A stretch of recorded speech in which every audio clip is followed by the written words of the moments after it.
Okay, I think it looks like most people have made it into the main room. So thank you all very much for coming to this code webinar. And we're going to talk about purposeful assessment today with our three presenters, Anja Harrison, Anthony Harrison, and Kay Sidebottom. So just as a reminder, this is part of Co's digital education series, and there's 7 webinars in total. This is the 6th one. So the first 5 that we had before this, they are all available as recordings on our YouTube channel. So if you didn't get a chance to make one of them, or you just want to go back and revisit it, please do. Got our YouTube channel, and they're all available there for you to watch. This is the 6th one, so we're going to be looking at purposeful assessment, and it's kind of a pair with our final one, which is on the 11th of June, and that's on purposeful feedback. So obviously, assessment and feedback are very closely connected together. So it'll be useful for you to have that one as well. And if you do want to attend, please do complete the sign up form. I can see that Matt's put the link to our YouTube channel in the chat, and I think he's going to, in a few minutes, put the link to Purposeful Feedback. So after the session, you can sign up for that one as well. Something that I wanted to draw your attention to about this series of digital education webinars is that alongside the webinars, we're also offering the opportunity for people who've come to them or have watched them on YouTube to obtain a certificate of achievement. So what you have to do to achieve this is to engage with at least 5 of the 7 of the webinars. And this is either by coming to the actual webinar, like you are today with Purposeful Assessment, or viewing the webinar as a recording on YouTube. So either way, just as long as you've kind of viewed the webinar content. And then we ask you to write a 1,000-word reflection about your engagement with the webinars, and also about the impact that they're going to have on your practice. So really reflecting on what have you learned from the webinars, what's useful from that you're going to take in to your practice, what are you going to do differently as a result of viewing or attending these webinars. So the 1,000 words that you need to write, there's some very kind of clear specific guided questions that you need to complete. There's a handbook on the Code website, which will kind of give you all the full information about it, exactly what you need to do, the questions, and it also has the link, because we're going to do the submissions via an MS form. So you fill out the form. You also have to make a payment because there's going to be Code Fellows involved in assessing this to make sure that you can be awarded this certificate of achievement. It's a £70 fee. So also in the handbook, it will show you where you can go to make that payment. And the deadline for this is the 15th of July. So you've got a couple of months to do this, but it might be something that you kind of want to get started on now while things are fresh in your mind.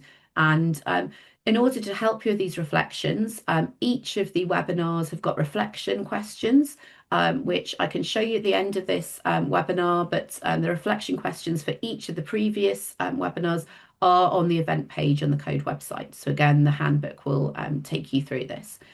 So it's an optional extra to get a certificate of achievement for really engaging in the webinars and really thinking about how you're going to take some of these things into your own practice.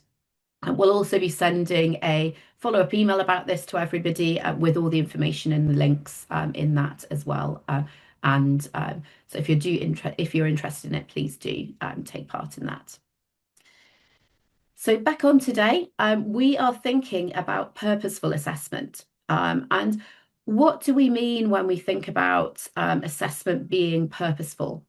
So we're thinking about it in terms of assessment that doesn't just measure whether students have met the learning outcomes, but it also acts as a learning opportunity. So assessments that students can really see the purpose of and really see the relevance of to their own lives, to their own education, to their own learning.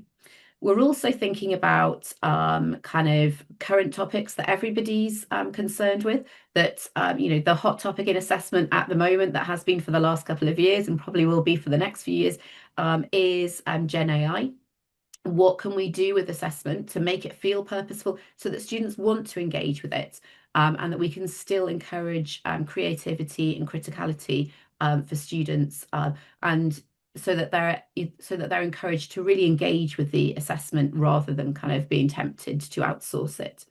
And also, how can we engage all of our students? How can we enable them to make the most of their assessments? And thinking particularly about topics today in relation to inclusivity, so looking about how we can get all students engaged in assessment, and thinking about compassionate approaches to assessment. So we've got three great speakers with us today. The second part of the session is going to be done by Kay Sidebottom. Kay is a lecturer in education, and she's been the programme director for the MSc in education since joining the University of Stirling. And she's going to talk to us about compassionate approaches to assessment and a very specific example of that. Then we also have with us Anthony Harrison and Anja Harrison. Anthony Harrison is the director of the Collaborative Library, which is an open access repository of lay summaries of open access articles. And he's also a clinical psychologist working in the NHS. And Anja runs the Collaborative Library, in addition to her applied neuroscience programme lead role at King's College London. So we're going to start off with Anja and Anthony talking us through their approach, which is looking at assessment from a point of view of thinking about inclusivity in assessment. So we're coming at this from the point of view of having had, well, the frustration of running into the same problems time and time again. First, perhaps as a student ourselves, then later as someone working, or a couple of people working, lots with people with chronic health conditions who don't really have access to the right kinds of information, perhaps, and then later becoming more sort of a senior role, a type of person that deals a lot with student assessment and dealing with students and them kind of like going through the same motions that we've had. And more explicitly, the problems that we've run into is that very often student work is lost after assessment. But we know that the student body is changing. Very often we have highly professional people that are studying, that are doing this to kind of like develop their work further. And we know that the majority of students actually are capable of producing a fantastic level of quality when it comes to their assessment. But currently we don't really do anything beyond, well, grading in most cases. We also know of a problem which is concerning public access to research. Obviously, we all know about the open access movement, so removals of paywalls are ongoing. However, one thing that we never really talk about as much, perhaps, is whether the accessible material is actually accessible after all. So if someone doesn't have the paywall, does that mean they can actually access things? And at the same time, we also know that within universities, there is a lot of focus on generating impact. And that is difficult because obviously we're all busy and things are hard to sometimes evidence and so on and so forth. And there's a bit of a combination of these three different bits, with students also reporting very often in surveys such as PTES and similar, that they kind of feel like they're lacking real world communication skills and also opportunities to publish. So I've added two very relevant quotes, I think, from student, one from a student and one from a lecturer teaching within the wider higher education landscape, which basically show exactly this. Students want meaningful assessments. They want to do something that they can put on their CV, quite frankly. And also lecturers, particularly those on the educational pathways these days, are sometimes cut off a little bit off the sort of like research carousel, if you want to call it that. And they want an input into that. And they also want to make sure that the time that they spend working on student assessments and on working on their modules can potentially be leveraged for something more than just the grading process. So what we're trying to attack here is a little bit of a twofold thing. First of all, perhaps frustrations that students have, and then second of all, also not forgetting about the academic side of things, because we would also probably love to build our CV whilst doing the job that we're already doing anyway. So you've already kindly introduced us. Just a brief recap. I'm Anja Harrison, so I'm a senior lecturer of education at King's. And I'm also a senior fellow of the Higher Education Academy, and I run together with Anthony the collaborative library. And do you want to introduce yourself Yeah, briefly? thanks, Anya. So I'm Anthony, as you're hearing, and I work as a clinical psychologist, but interestingly in a service within Bradford District Care Trust that is interdisciplinary in nature. And so I'm very, very interested in finding common languages to talk about things like persistent physical symptoms, but also finding common languages across professions, because that's where the real innovation happens, I think. But otherwise, thanks for having us. Yeah, brilliant. So let's dive into it. So what is it that we are now suggesting we do? What is so meaningful that both the people assessing and also the people that are being assessed can benefit from it? And in fact, perhaps more people can benefit from it. So what we've come up with, and I'm very proud to say that this has been entirely co-produced with students, with educators, and also with stakeholders in the area, is a lay summary assessment that integrates pretty seamlessly into existing assessment structures. So what we've done is we've basically sat down with students, with charities, with people working in the wider industry of sort of scientific communication and so on and so forth, and a lot of different level educators. And we've said, what is it that you would ideally like from an assessment? And obviously, many of the keywords we would have just heard Jessica introduce earlier came up. So authenticity, we want something that kind of like feels like it's got a purpose. We want something that ideally is inclusive.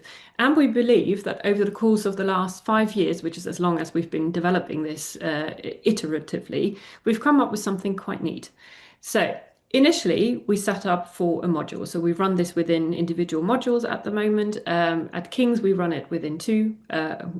Those that I lead ordinarily, but we're also introducing it to other programs currently. So what we initially think about is consulting the literature, seeing what papers might be suitable. We then develop marker guides for those, and this is something that anyone can indeed adapt. So let's just talk about the educator themselves would be having a look, selecting the right papers, and then developing some marker guides in case, especially if they're working with GTAs or teaching fellows, for instance, who might be doing some of the marking. We then deliver some live webinars that basically give an overview of what the coursework itself entails. We're also talking about how this has been developed and also the whole point of it. So basically, why do we need lay summaries? Why do we need science communication? What is the whole point of not just producing a lay summary, which is the key element of this assessment, but also what we're saying for students to produce is a quality checklist of the research that they are summarizing. So it's three parts always. It's a lay summary, quality assessment of the underlying piece of literature, and then we also let them develop a research and context piece. So we're really going through the depths of why is this relevant? Obviously, lay summary, science communication, communicating between different disciplines, communicating with potential service users, whatever the context might be. We're also talking about how you will be needing this for grant applications and similar. And the second part, obviously, the quality checklist, predominantly revolving around critiquing science in a very structured way that very often students don't necessarily know about before we introduce it to them.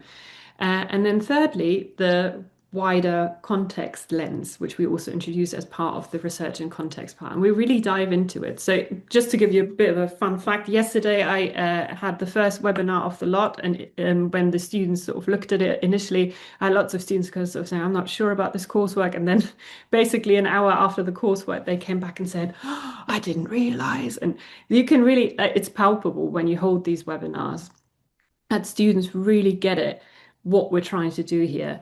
And one of the key things that is part and parcel of this is that you're kind of like guiding and supporting the students really through this. We've developed a very comprehensive pack of what we believe to be nicely inclusive materials. So we have a brief that is multimedia, one that you can read, one that you can watch.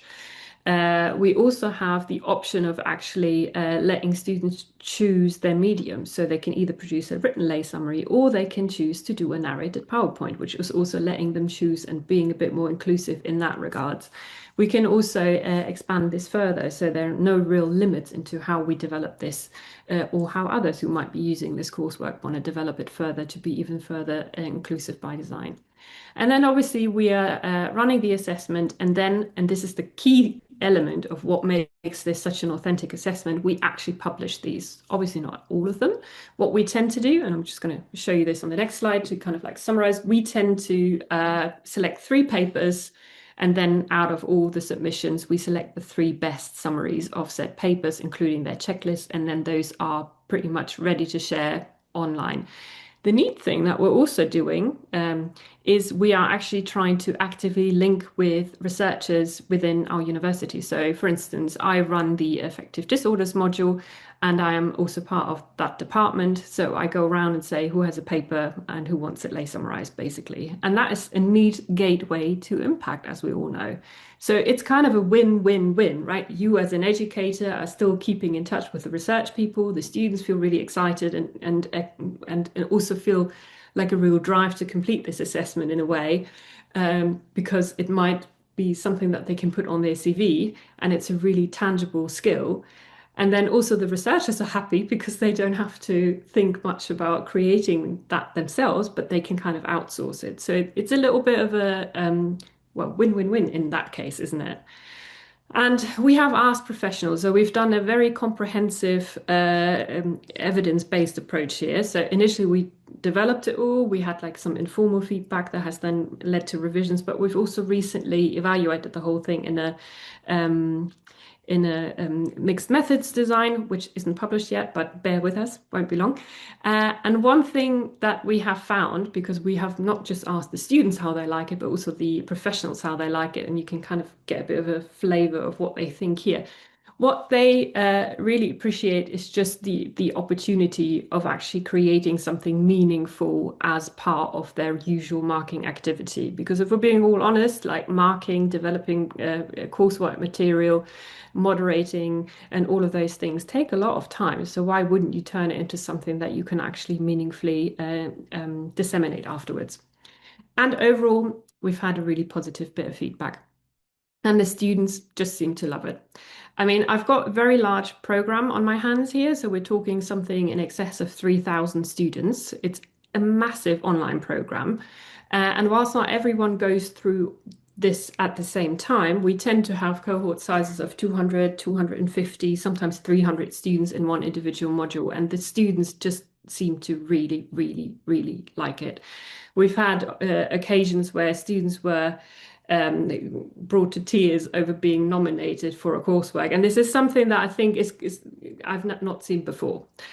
And I think this is kind of just telling us that sometimes when we design things, we might be thinking about what is the easiest way to grade or how can we streamline the processes. But if we actually remember that students are people and lecturers are people, and we're all kind of like often more driven when we have a real purpose in mind, then I think we can really make a big difference, given that we've got thousands of universities on the globe. Everyone is running assessments all the time. The continuous accrual of knowledge that we could achieve if we actually were to turn assessments into something that is worthy of publishing, I think that would be something quite incredible. And I think we need to remind ourselves of that.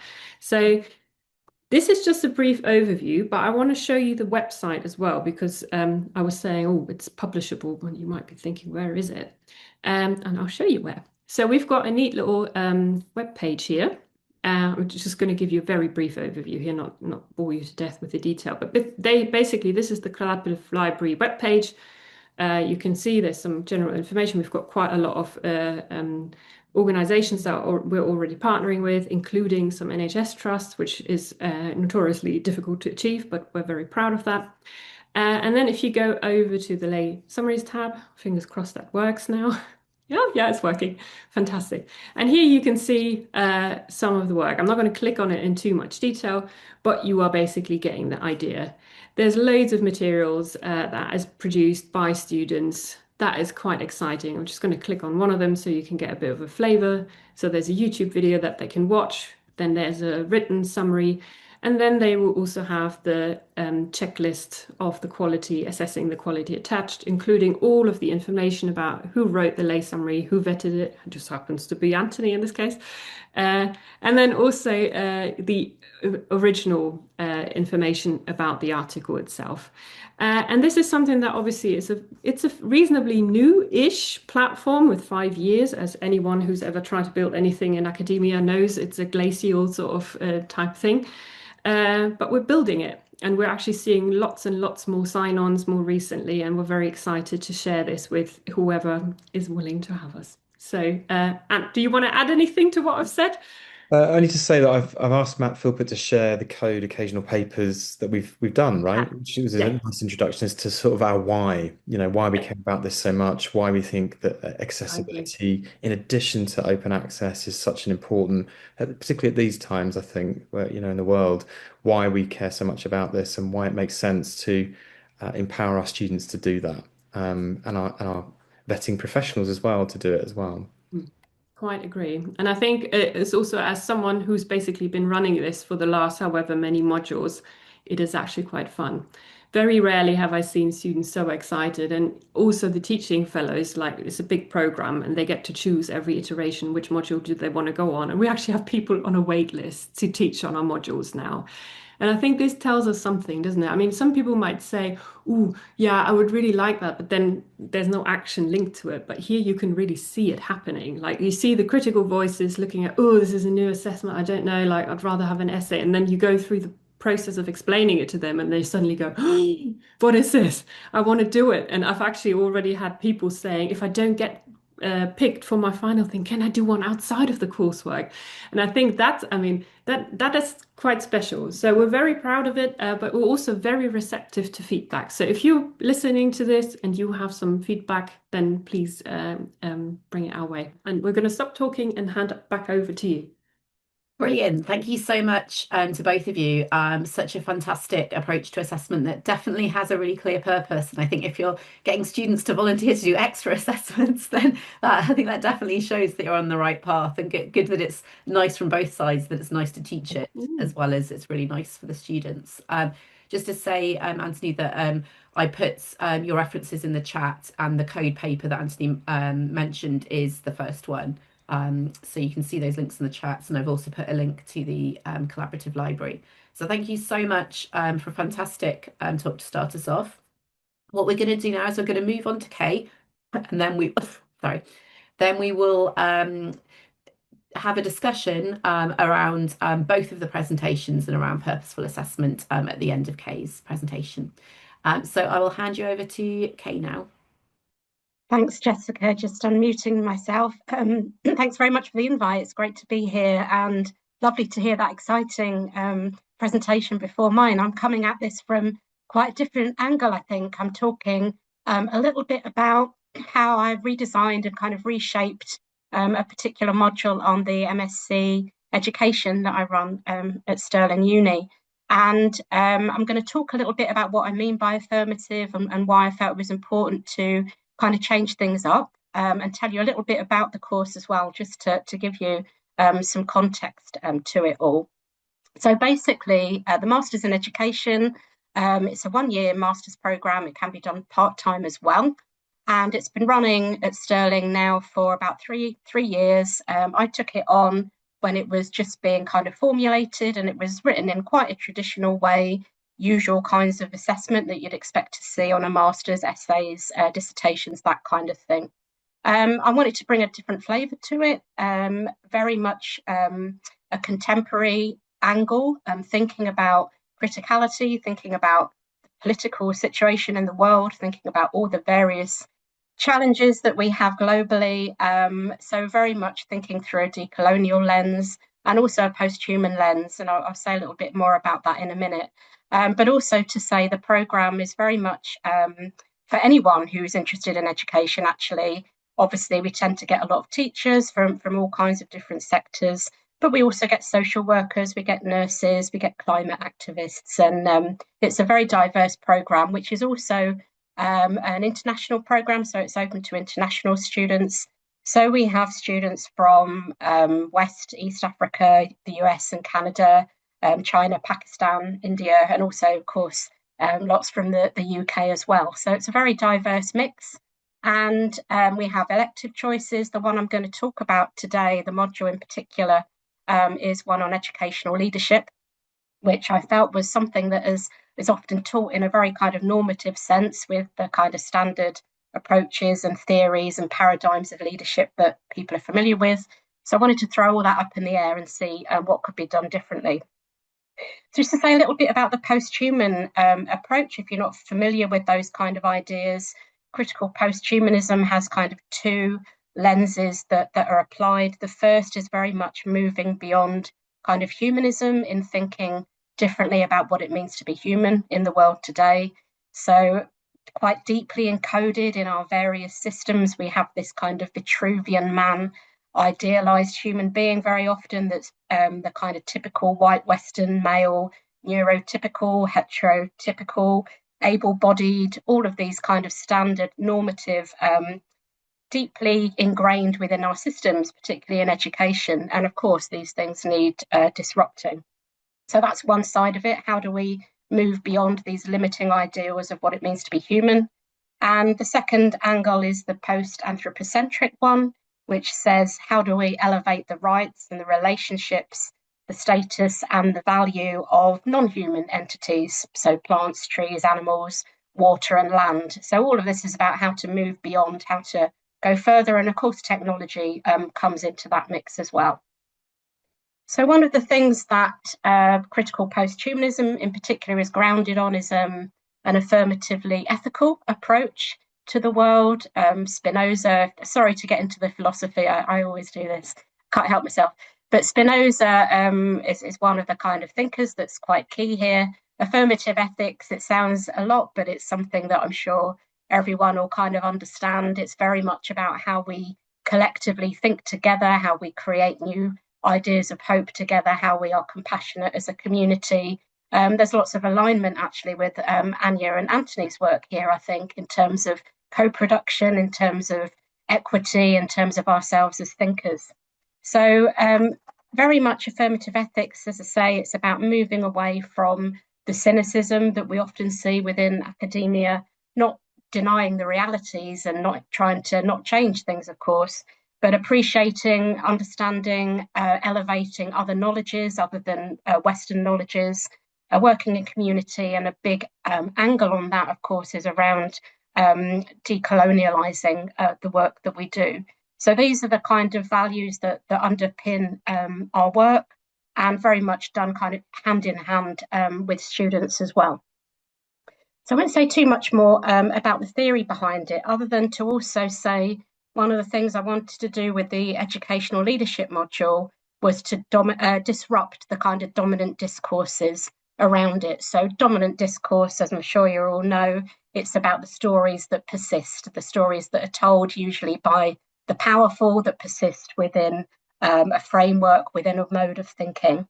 So within leadership, things like heroic models, you know, that there has to be an individual leader, that there has to be a leader and follower binary somehow, and of course that leadership is human-centric. So those are some of those dominant discourses that we thought, yes, okay, how can we turn this around a little bit? Other examples, of course, things like Piaget, stages of development, nuclear families. We're familiar with these dominant paradigms all the time, but of course they are only one way that we can read the world. So one of the things that we draw on quite a lot is kind of indigenous and other than Western ideas. So for example, instead of thinking about leadership just through ourselves as human individuals leading projects or leading schools and so on, we work with ideas like Bishop and Tynan's eagle grandmother and granddaughter paradigm, which is about perspective taking from human and from non-human angles. thinking intergenerationally, thinking in cross-species ways and so on, and asking ourselves questions like, what can more than humans teach us? What can they tell us about what it is to lead? And how does that knowledge help us lead differently in a world where, quite frankly, the leaders we see around us are very troubling in many cases? So those are the kind of things that I was bringing in, or wanted to bring in, to the module, to kind of widen our thinking, disrupt the thinking that we were doing. To say something as well about colonialism, of course, another issue, particularly when we think about the very limited range, actually, of publications and writing that has been looked at over the last kind of 50, 60 years around leadership, and very heavily centered around particular views of what it means to lead and what it means to be human. So we would draw on work here, such as Anne Lopez writing, which talks very much about how to disrupt coloniality in educational leadership, thinking differently about culturally responsivity, and also this idea of kind of churning up the colonial remnants and sludge which are prevalent and present in education policy and the organisation of schools. So again, I won't go too far into that, but just to say, not just because we have international students, but also because of that, it feels really pertinent to actually say what is colonial about the ways in which schools and academic institutions are led. How might we want to lead differently? How might we want to change things when, if and when we are leaders ourselves? So a couple of students very kindly agreed that I could share some examples of their work and their thinking around this. So the first one is from a student who's from Ghana, and they were writing, really thinking about their own leadership philosophy, but also wanting to connect very deeply to their own heritage, their own traditions, their own ways of being. So my leadership philosophy draws on Ubuntu. I am because we are. In my view, a head teacher is not an authority dispensing directive from an office. The role designs something more closer to custodianship, holding space for a community's collective potential while navigating bureaucratic realities. I want to bridge the gap between hierarchical traditions and the distributed leaderful practices that 21st century classrooms require. So students were thinking very deeply about what leadership might mean to them based on their own cultures, their own traditions. And of course, this is a huge learning for me as well, because I don't know enough about all of these different practices, all of these things that people experience and are familiar with across the world when they come to the university. So I wanted to think then about, what does this mean for assessment? To have a module that gets people thinking in these ways, thinking about where they come from, thinking about what works and what needs to change in the context they're coming from. These ideas need to really then align and disrupt those kind of normative ways of assessing and reflect something different that allows space for these ideas to grow and develop. So these were the questions that I was asking myself and asking the students actually as well. So how to disrupt Western leadership paradigms, and I had thoughts around leadership, how to sensitively handle attachment to heroic models, which people very often are very attached to certain types of leaders, certain ways of being led, while considering non-linear alternatives, and how to encourage a shift from kind of reflective thinking that we do very often when we're working and thinking about ourselves as leaders, which tends to be focused on the individual and tends to be quite representational in terms of the ways in which we examine our past behaviours and so on. How to kind of move that forward from thinking back about what we might do differently next time to something a little bit more diffractive, that's creative, that allows for speculation, that allows for embodiment, effective thinking, and communal thinking. And then, of course, how to reflect the aims and ethics of the module within our assessment practices. So we drew upon books such as the one on the left here, Undrowned, Black Feminist Lessons from Marine Mammals, to give us some kind of ideas around this. And as I thought about this over the past few years, these are the conversations that I had with students. How could assessment look different? How could it match up with the ethical approach that we're wanting to take within the work we do in this module? So what we came up with was, it after saying all of that, something fairly still traditional, because of course you're always caught between the desire to do something completely different. And in an ideal world, I would do away with assessment completely, actually.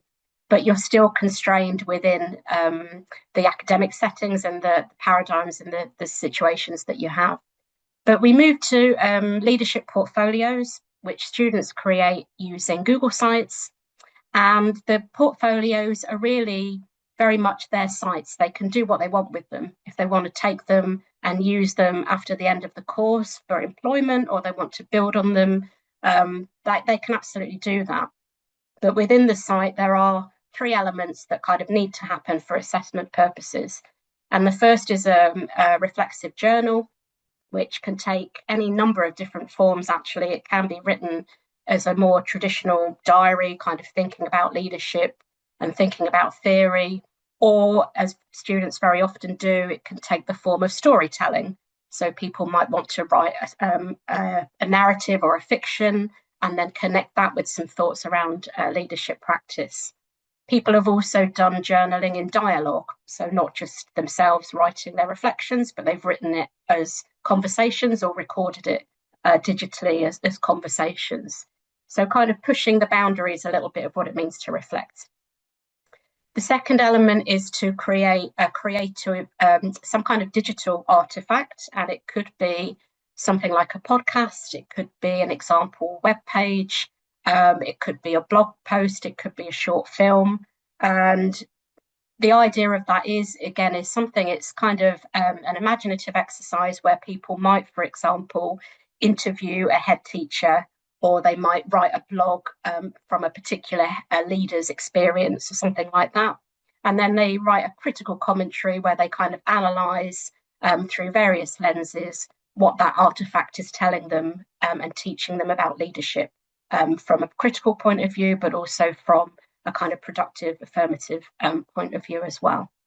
So they end up with a portfolio, a site at the end. And I've got some examples just taken from the portfolios, just to give you a feel of what that might look like.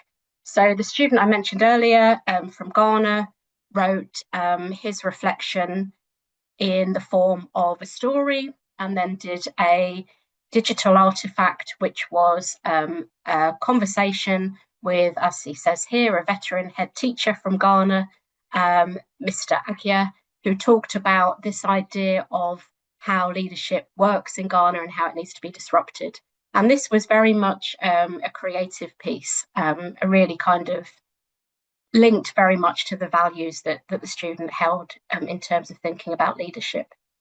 Students have also done podcasts. So we've got EduBants here, where a student interviewed a head teacher and then did some work around analysing and thinking through what came out of that conversation. Some have done and stuck to the more reflective journaling, traditional modes. So people can find entry points and work with this in ways in which they're comfortable. And just to bring in the more than human, of course, another student actually thought through ideas about leadership with a grey squirrel that she interacted with on campus, and was thinking about what can be taught and what can be learned if we think about more than human teachers and more than human leaders, and then wrote a creative piece that brought in leadership ideas and leadership theory based around her conversations and her relationship with a more than human kin. So you can see lots of different kind of ways in which people can enter into this. And that was all kind of I really wanted to say about the assessment, other than it feels to me like it's still very much information, and that there might be shifts around this as time goes by. But every year, of course, it will be different because the students are different, their ideas are different, and what they're bringing to the course and what they're bringing to the module is different again.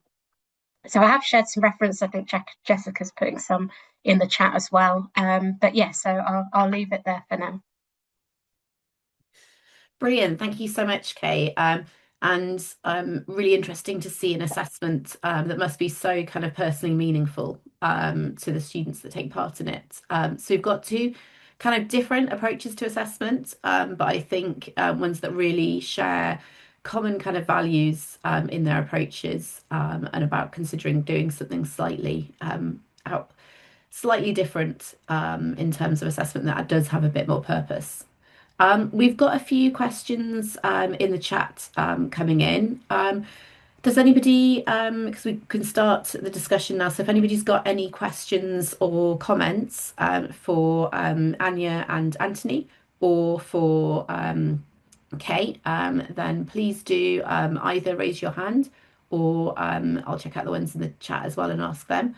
So as we've got Charlie with a hand up, should we go to Charlie and then I'll have a look through the chat? Hello, everybody. Thank you so much, all three of you, actually. These are so innovative and interesting. But I do have a question for you all about the practicalities in terms of I'd like to know who marked these, how they were marked, how long it takes to mark these kinds of submissions, whether there were formative tasks as you went along, that kind of thing. If I may start. So the lay summary we offer a formative assessment for, which is basically a draft of the final summary and also the research and context piece, which is limited to 500 words max. So it's bullet pointed basically. So we give reasonably detailed in-text comment feedback for that kind of stuff. So that's a fairly smooth and straightforward thing to do. We also do front load feedback, generally speaking, because obviously that's more actionable and more meaningful, linked to the next session, which you will hopefully also go to.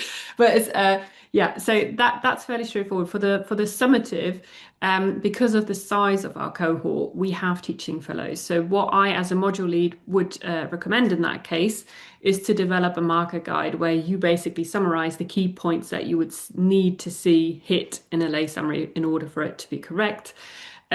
Which is a fairly straightforward thing to prepare. Very often, also the potential researchers that have written the piece might be happy to supply that as well. And then it got marked by teaching fellows, and then we tend to allocate them 30 students-ish.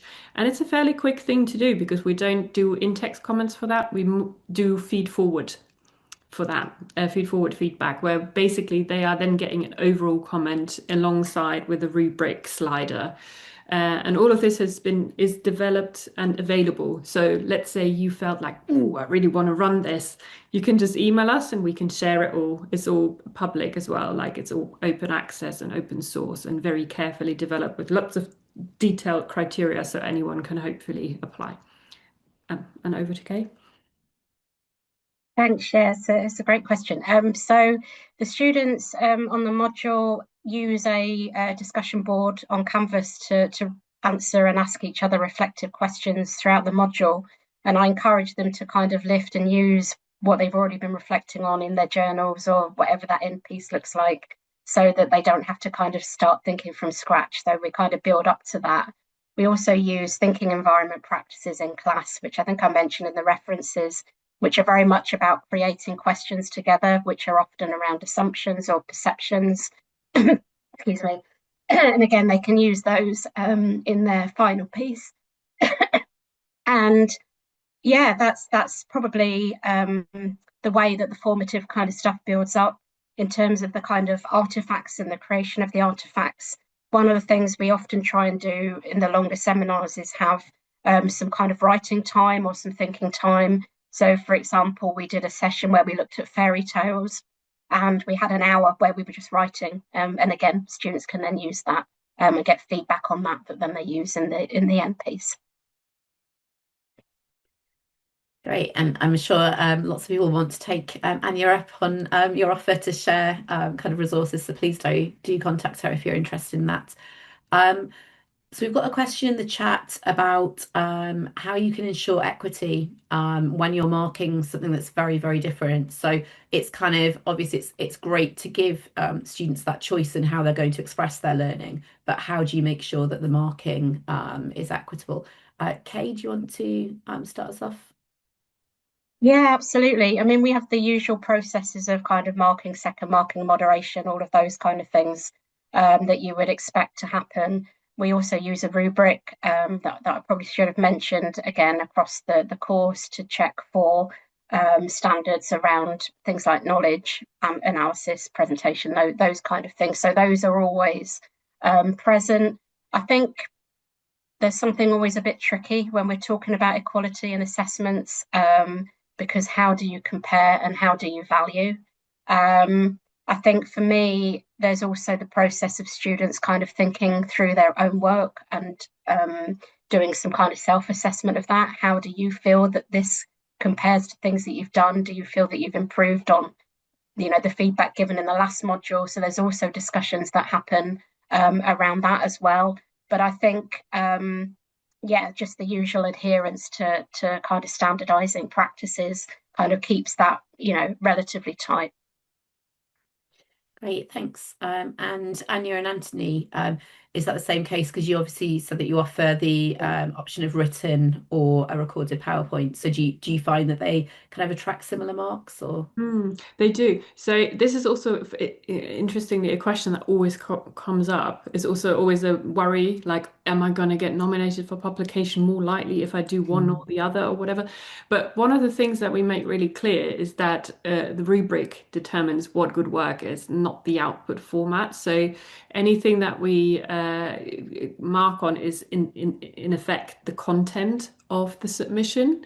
The presentation of it, if people do opt for a narrative PowerPoint, all the feedback on that is purely formative, because ultimately what we're measuring here is if people have understood something and are able to critically assess, and not the necessarily design element of it. Although it's a nice plus, and it might sort of like motivate some people to as well. Great, thank you. Charlotte, I think, did you have your hand up, but has your question been answered or? Okay, great. So please do keep the questions coming in via the chat or putting your hands up. One thing that I was interested in was, Annie, your comment that students maybe come into the assessment and they think, oh gosh, I wish it was just like the assessment that I knew how to do. And I've had kind of experience of, I taught on a module a few years ago where students could do anything, or a really wide variety of things. They could do a blog post, a podcast, an essay, like all these different things, and everybody ended up doing essays because they were like, well, we know how to do this, so that's what we're going to choose. So how do you kind of help your students through the process? And this is, a question for both of you. How do you help your students through a process of letting go of their own assumptions around assessment and around their kind of assessment literacies, and how do you support them through that process? Do you want me to go first? Yeah, sure.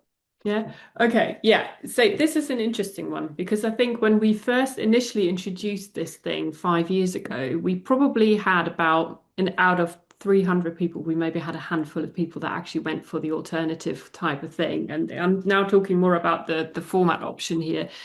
Now it's about a third.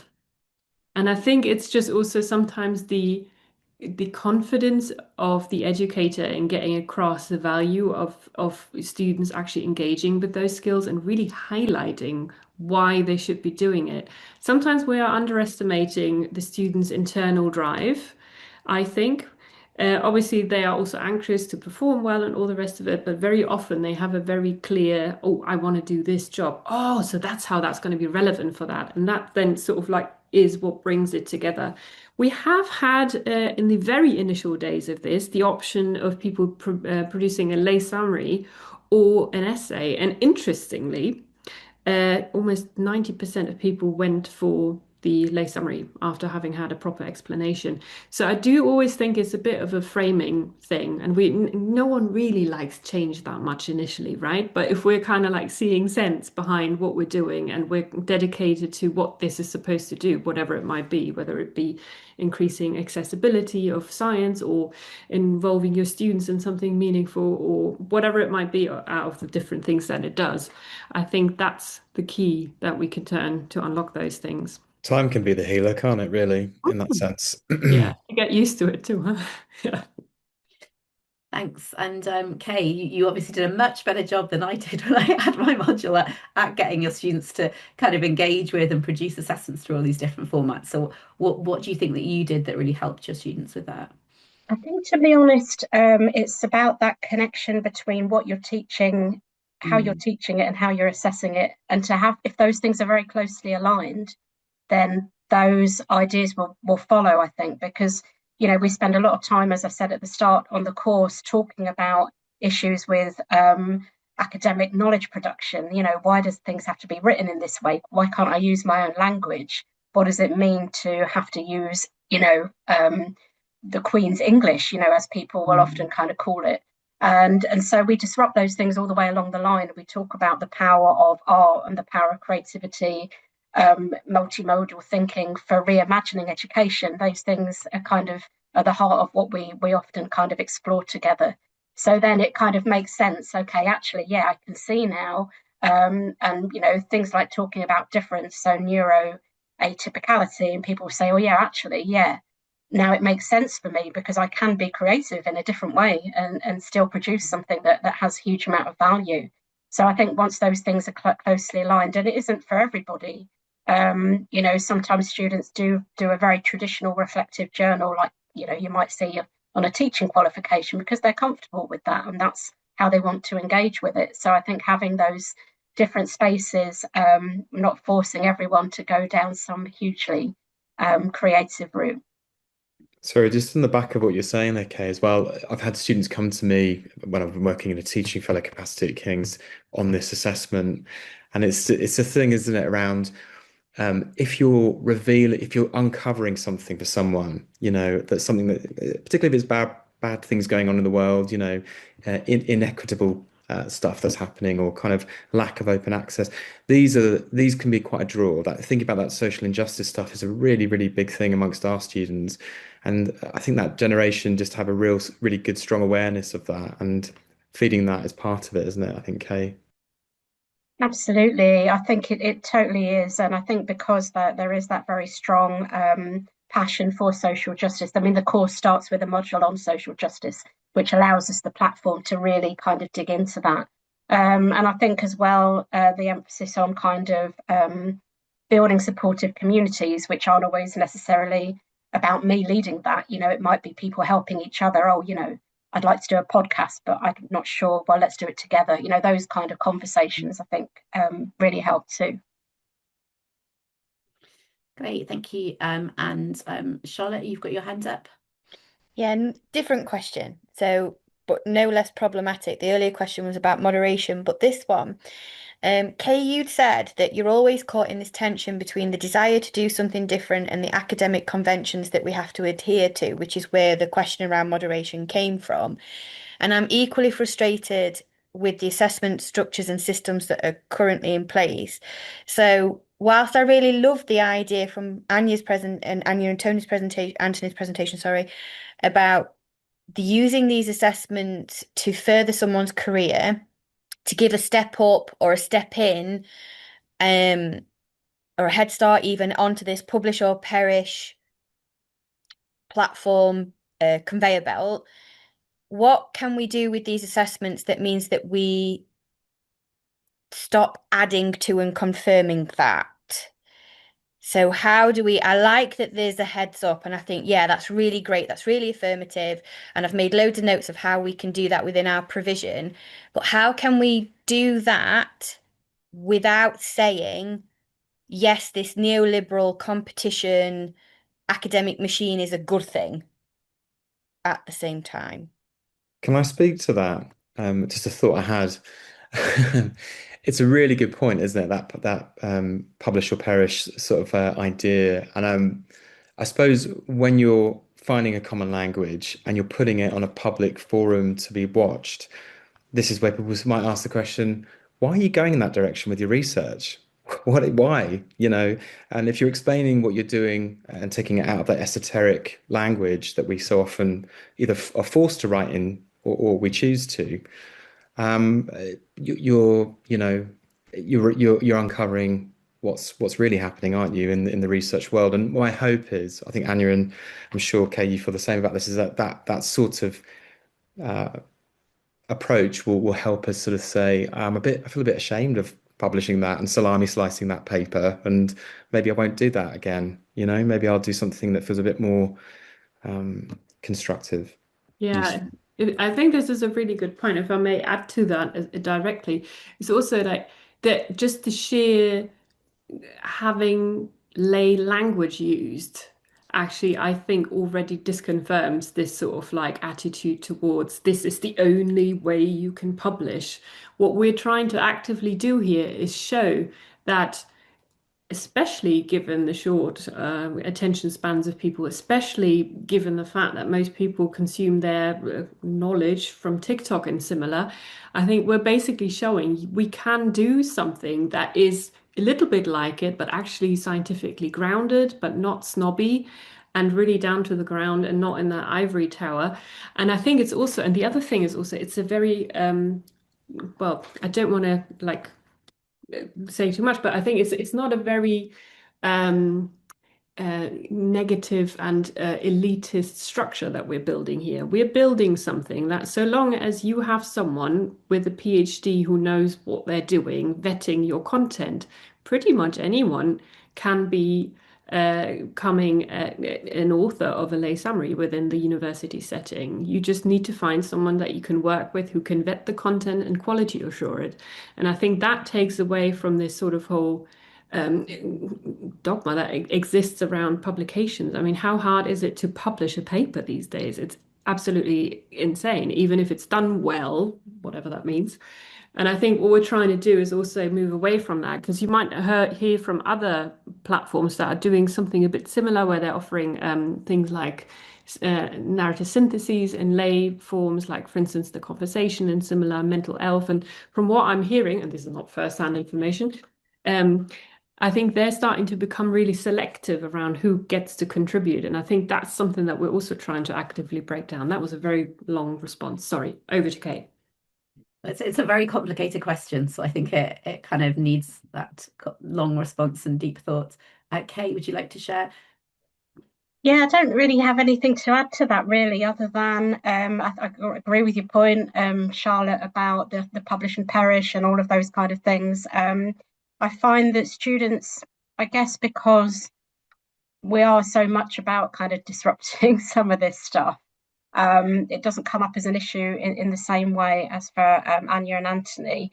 But there is something about just questioning on the whole module what kind of things we're reading and why, who is being published, who gets published, who doesn't, where are these literatures coming from, which again opens up questions about value. But then, of course, there's again another tension between, you don't want to hold someone back from entering those spaces if that's where they want to go and that's how they're wanting to do it. So there's that critical thing about understanding the way the game works, while at the same time trying to disrupt it, which I think is a challenge. And for me, I suppose if students get to that point where at least they're questioning these things, we start off with Sarah Ahmed's work about, who gets cited. And those are the questions that we drive ourselves through. And yeah, where students then go with that is of course up to them, I think. Only one more thing to add from me. Sorry. Again, Charlotte, speaking to your original thought on this publish or perish problem, is that we also do meta science videos based on papers of meta science. So the idea is that, who is using preprints, for example, who's being prioritized in terms of publishing, as you're saying. So there is that meta discussion to be had on these forums as well. It's not just about the sort of your standard randomized controlled trial. It's everything. Okay, and Charlotte, no need to apologise for a complicated question, because I think it's really important that we address these and we really think through these bigger issues. And sometimes it does feel like, what can I do on, my particular module or with my particular assessment when, it's these huge structural issues. But I think, just providing, as people are saying, those students with those opportunities to kind of question them, and not just accepting it. And, you have to work within the strictures of your institution and your program and things like that. But how can you start to empower students to question things? I think is a really important thing to do. So I think it's important that we keep asking ourselves these questions as well. What we're going to do now is we're going to move into the kind of final part of our session where we're going to stop the recording in a minute and we have another 15 minutes for more kind of informal discussion. But before we do that, I firstly wanted to remind everyone about the Certificate of Achievement opportunity, and there's some information in the chat, and you'll also get sent out an email about that. But before that, because I know some people might have to leave us as it's 2 o'clock, it's the end of the first bit of the session, just to really thank all of our speakers so much. I think you've raised some really interesting questions, but more usefully than that, you've come up with some practical solutions that we can kind of follow. Because obviously, you know, raising and discussing the questions is brilliant, but it's also really nice to have, well, here's some kind of concrete examples of how we can begin to tackle these things. So thank you so much to Anja, Anthony, and Kay.